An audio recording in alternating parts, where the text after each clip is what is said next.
អឺអូខេយើងចាប់ផ្ដើមសួស្តីទាំងអស់គ្នាសុខសប្បាយទេឮខ្ញុំនិយាយច្បាស់ទេ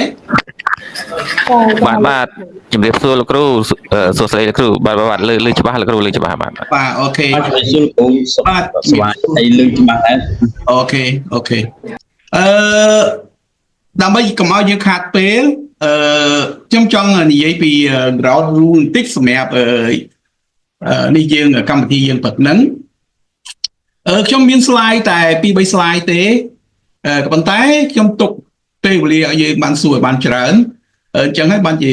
ខ្ញុំឲ្យរៀបចំសំណួរឲ្យអ្នកណាមានចង់មានសំណួរអីយើងសួរទៅទី1គឺអ្នកដែលសួរ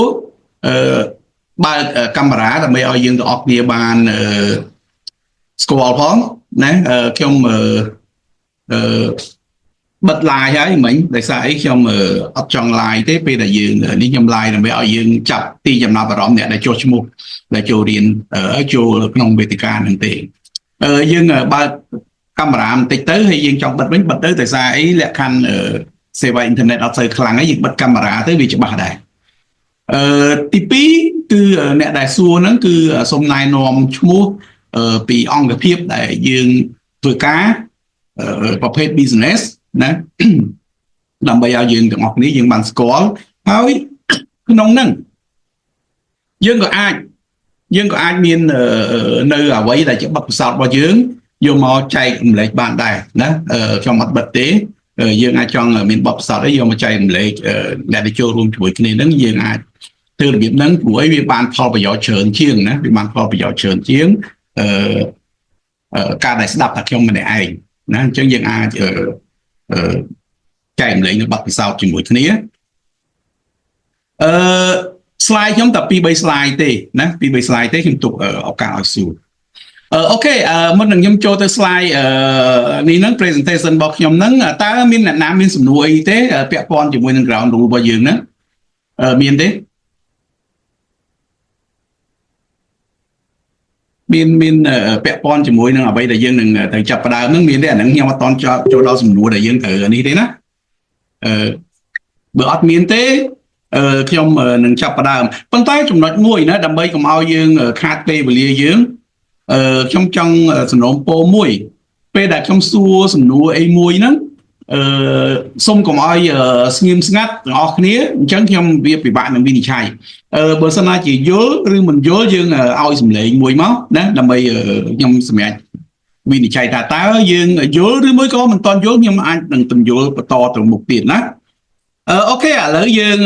អត់មានអ្នកណាសួរទេខ្ញុំចាប់ផ្ដើមណាខ្ញុំបើកមើលនៅក្នុង slide ខ្ញុំសិនខ្ញុំ share screen slide សិនបាទជំរាបសួរលោកគ្រូហើយបាទសួរមកខ្ញុំបើកគឺអត់ចាញ់ប៉ុន្តែចេះលោកគ្រូដោយសារតែខ្ញុំសិក្សាខ្ញុំទៅចូលជួនថ្ងៃហ្នឹងថ្មីខ្ញុំសុំមើលសិនខ្ញុំអត់ទាន់មានសំណួរអីទៅឡើយទេអូខេហ្នឹងហើយបាទហ្នឹងហើយចាំយើងមើលស្ដាប់នៅ slide ហ្នឹងសិនចាំយើងមានសំណួរប៉ុន្តែខ្ញុំសួរមិញហ្នឹងសំណួរពាក់ព័ន្ធជាមួយ ground rule យើងមិញហ្នឹងណាតើបាទអូខេជាទូទៅបើរងថ្ងៃនេះ background របស់ខ្ញុំគឺខ្ញុំបទពិសោធន៍គឺជា warehouse manager and logistics ប៉ុន្តែ logistics នេះជាលក្ខណៈជាបែបជា local ទេមានន័យថាយើងដូច distributor យើងដឹកពី client ទៅអតិថិជនក្នុងស្រុកអញ្ចឹងព្រោះអូខេទៅនឹងpolicy ទេបាទអត់អីទេណាក្នុងនោះវាដូចតែគ្នាទេណាពាក្យថា logistics មិនថា local មិនថា international ទេប៉ុន្តែគាត់ថា international វាមានភាពស្មុគស្មាញជាងដោយសារអីយើងត្រូវការទូទាត់ត្រូវការជ្រើសរើស incoterm អីណាបើ local យើងស្រួលទេណា local យើងស្រួលទេព្រោះអាការបោកប្រាស់ក៏មិនសូវមានដែរណាអត់អីទេខ្ញុំជើញតទៀតទេខ្ញុំមើលសិនអូខេឥឡូវយើងនៅកម្មវិធីយើងព្រឹកនេះយើងក្រោមប្រធានបទយើងហេតុអ្វីបានជា logistics លោកគ្រូសុំកាត់តិចមកលោកគ្រូសុំបាទនិយាយសំណួរបាទលោកគ្រូខ្ញុំចែកអត់ដាច់រវាង how what is the logistic is the freight forwarding អាហ្នឹងកុំអាហ្នឹងយើងចាំចប់ពេលដែលខ្ញុំចប់ presentation ពេលដែលខ្ញុំចប់ presentation ឲ្យយើងសួរពីសំណួរយើងបន្តិចហើយពេលហ្នឹងយើង full speed ហើយណាសម្រាប់សំណួរព្រោះយើងមាន3ម៉ោងណាយើងមាន3ម៉ោងអញ្ចឹងអត់អីទេណាមានសំណួរអីសួរចុះអូខេឥឡូវយើងមកប្រធានបទយើងវិញថាហេតុអ្វីបានជា logistics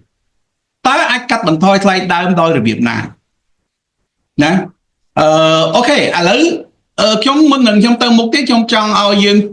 សួរខ្លួនឯងណាសួរខ្លួនឯងហើយប្រាប់ខ្ញុំផងអូខេយើងមើល slide ទី1នេះគឺខ្ញុំសួរថាតើអ្នកគឺជាបុគ្គលិកក្រុមហ៊ុនតើអ្នកគឺជាអ្នកជំនួយតើអ្នកគឺជាសិប្បករឬក៏សិល្បករតើអ្នកគឺជាមេផ្ទះតើអ្នកគឺជាមន្ត្រីរាជការរដ្ឋជាមន្ត្រីរាជការរបស់រដ្ឋតើអ្នកគឺជាអ្នករត់តាក់ស៊ីអ្នករត់ម៉ូតូកង់3សម្រាប់ជីវភាពរស់នៅប្រចាំថ្ងៃរបស់អ្នកតើអ្នកមានគិតថាអ្វីគឺជាតម្រូវការចាំបាច់របស់អ្នកទេតើអ្នកញ៉ាំអ្វីសម្រាប់ជីវភាពប្រចាំថ្ងៃរបស់អ្នកតើអ្នកប្រើប្រាស់អ្វីសម្រាប់ជីវភាពរស់នៅប្រចាំថ្ងៃរបស់អ្នកតើសកម្មភាពប្រចាំថ្ងៃរបស់អ្នកត្រូវធ្វើអ្វីខ្លះនេះគឺជា slide ណា slide ទី1នេះអញ្ចឹងខ្ញុំចង់ឲ្យយើងទាំងអស់គ្នាណាឆ្លើយនៅសំណួរខ្ញុំនីមួយណាហើយយើងចាប់ដើមទី1តើអ្នកគឺជាបុគ្គលិកក្រុមហ៊ុនឬយ៉ាងណាអ្នកណាខ្លះគឺជាបុគ្គលិកក្រុមហ៊ុនគាត់មិញហ្នឹងគឺម្នាក់ឬមួយក៏2នាក់បាត់ហើយណាយើងស្ដាប់ទៅធ្វើការឲ្យខាងក្រុមហ៊ុន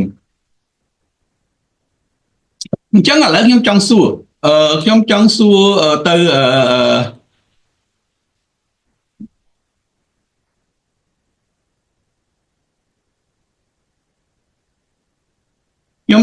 រទៅ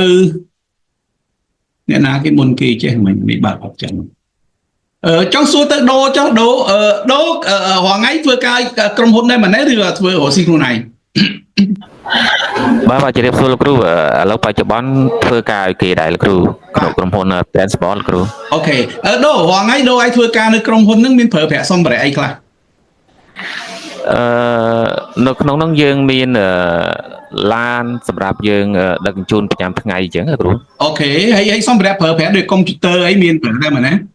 បាទមានលោកគ្រូអូខេបាទប៉ុណ្ណឹងគ្រប់គ្រាន់ហើយណាតើអ្នកគឺជាអ្នកជំនួយអ្នកណាអ្នកក្នុងចំណោមគ្នាយើងទាំងអស់មានអ្នកណារកស៊ីខ្លួនឯងទេមានទេក្នុងចំណោមគ្នាយើងទាំងអស់មានអ្នកណារកស៊ីខ្លួនឯងទេចាជំរាបសួរលោកគ្រូខ្ញុំបោះណៃខ្ញុំប្រពន្ធរបស់គាត់ជួខេងទីខៀងលោកគ្រូបាទចាខ្ញុំរកស៊ីលក់ដូរចាប់ហួយតិចតួចលោកគ្រូអូខេរួចអូខេលក់ចាប់ហួយតិចតួចណាចុះអ្នកណាក្នុងចំណោមគ្នាយើងនឹងមានអ្នកណាជាសិប្បករឯផលិតជាសិប្បកម្មអីសម្រាប់លក់ដូរសម្រាប់អីទេមានទេអាហ្នឹងដូចចូលនេះមិញដែរណាចូលឈ្មោះអីទេពុនលីខៀងខ្ញុំភ្លេចឈ្មោះហើយឈ្មោះចាជំរាបសួរម្ដងទៀតលោកគ្រូខ្ញុំឈ្មោះសុជាតិលោកគ្រូឈ្មោះសុជាតិសុជាតិណា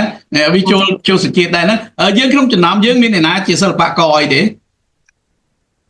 អត់មានទេណាអូខេមេផ្ទះអ្នកណាជាមេផ្ទះ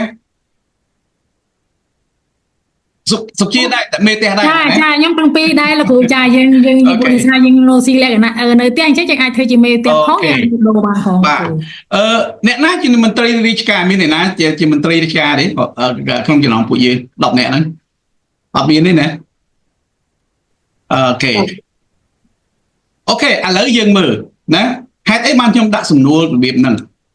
ណាឥឡូវយើងមើលក្នុងនេះបុគ្គលិកក្រុមហ៊ុនយើងមើលកន្លែងនេះគឺខ្ញុំតំណាងរូបភាពនេះឃើញរូបភាពច្បាស់ហើយឥឡូវយើងឃើញរូបភាពទេទាំងអស់គ្នាចាលោកគ្រូឃើញរូបភាពច្បាស់អូខេបាទឃើញច្បាស់លោកគ្រូឃើញច្បាស់អូខេឥឡូវយើងមើលបុគ្គលិកក្រុមហ៊ុនយើងមើលគាត់ត្រូវការអីខ្លះគាត់ត្រូវការតាតុកអាចផលិតខ្លួនឯងចុះណាកៅអីយើងថាអាចផលិតខ្លួនឯងចុះកុំព្យូទ័រ កុំព្យូទ័រយើងអត់ផលិតបាននេះមែនទេយើងអត់បានផលិតបានទេអូខេឥឡូវយើងមើលខាងលើនេះមួយទៀតខាងស្ដាំដៃផុតនេះយើងថាគាត់គឺជាអ្នកចំនួនចុះណាយើងមើលអ្នកចំនួនអញ្ចឹងយើងមើលតើគាត់ប្រើប្រាស់សម្ភារៈអ្វីខ្លះណាយើងមើលក្នុងហ្នឹងគាត់មានកៅអៅស្លៀកពាក់ណាកៅអៅធំក្បាត់កអីទាំងអស់អ្វីដែលគាត់ប្រើប្រាស់នៅក្នុងខ្លួនគាត់ហ្នឹងណា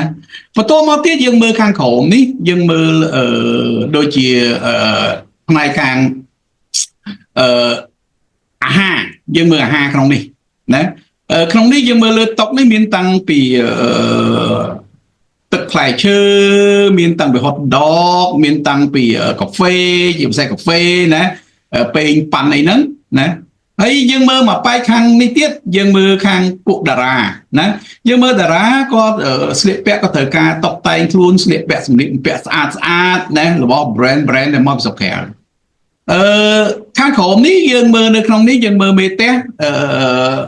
យើងមើលមេផ្ទះសុជាតិណាយើងមើលនៅក្នុងនេះយើងមើលឃើញគាត់ជាមេផ្ទះមែនក៏ប៉ុន្តែយើងមើលគាត់ប្រើអីគាត់ត្រូវប្រើឆ្នាំងត្រូវប្រើអីហ្នឹងសម្ភារៈដែលគាត់ប្រើប្រាស់នៅ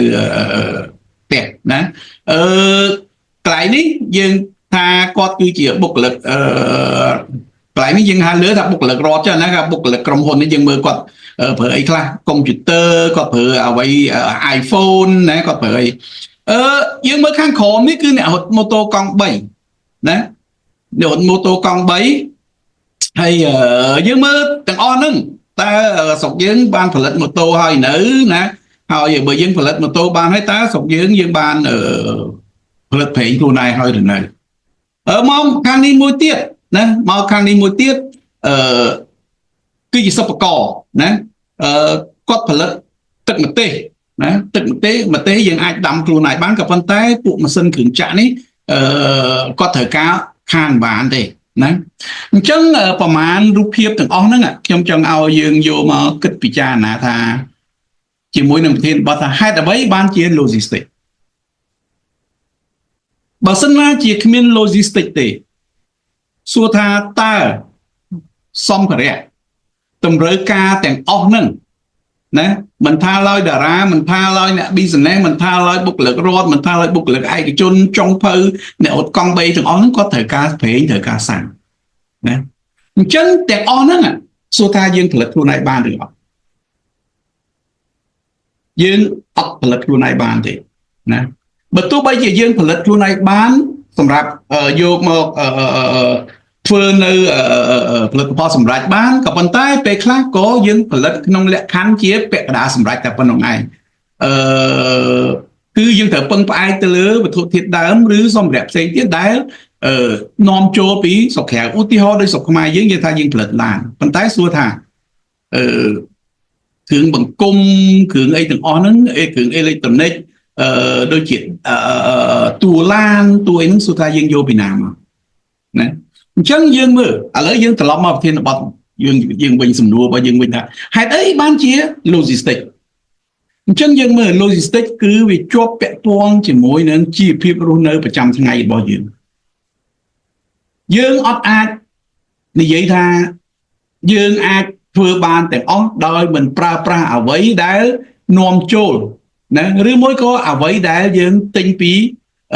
ទីផ្សារអាហ្នឹងយើងនិយាយថាទីផ្សារក្នុងស្រុកចុះណា local ចុះខ្ញុំលើកឧទាហរណ៍ដូចជាបើយើងមើលនៅក្នុងនេះលើតុចំណីអាហារនេះណាប្រហែលជាយើងអាចនិយាយថាអូខេទឹកយើងចាត់ទុកអានេះទឹកផ្លែឈើទឹកផ្លែស្វាយយើងអាចផលិតបានទេណាពងមាន់យើងអាចផលិតបានទេ hot dog យើងអាចផលិតពី CP បានទេប៉ុន្តែសួរថាការដែលយើងផលិតនៅកន្លែងណាពងមាន់នៅកន្លែងណា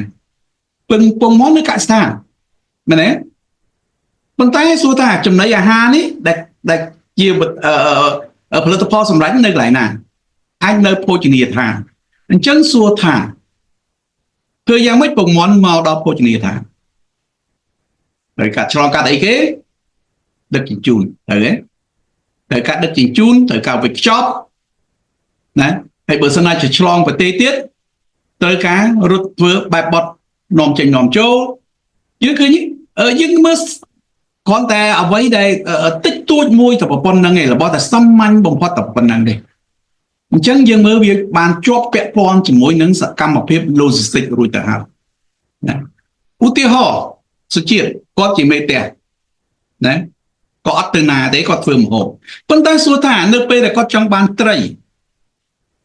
សួរថាគាត់យកត្រីនឹងពីណាមកគាត់ត្រូវយកពីទីផ្សារគាត់អាចផលិតត្រីខ្លួនឯងបានទេ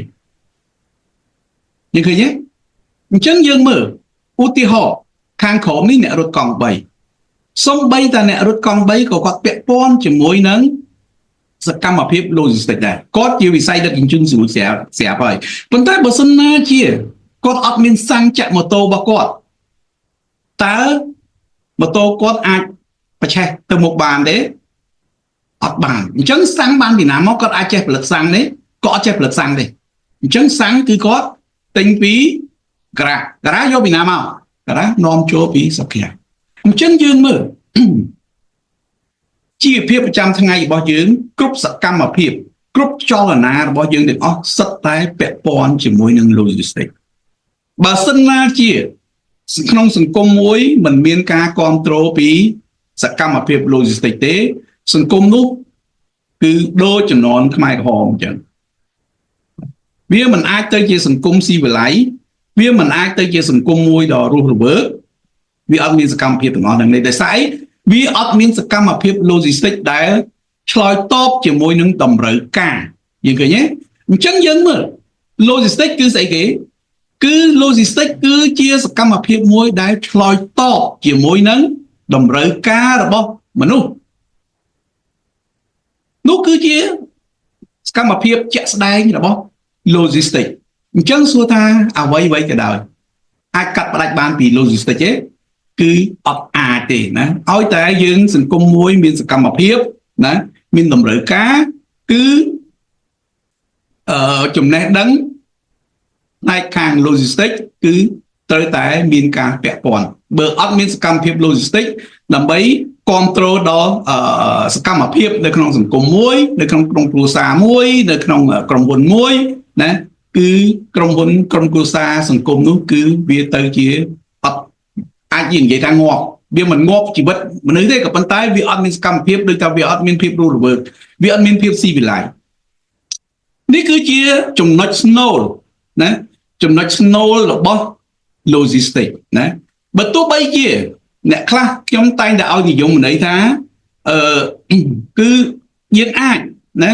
ឧទាហរណ៍ដូចជាយើងធ្វើ business ផ្នែកខាងធនាគារណាផ្នែកខាងdigital ណាយើងអាចគ្រាន់តែ transfer តែ data បានហើយណាដោយសារលុយនៅពេញពិភពលោកណា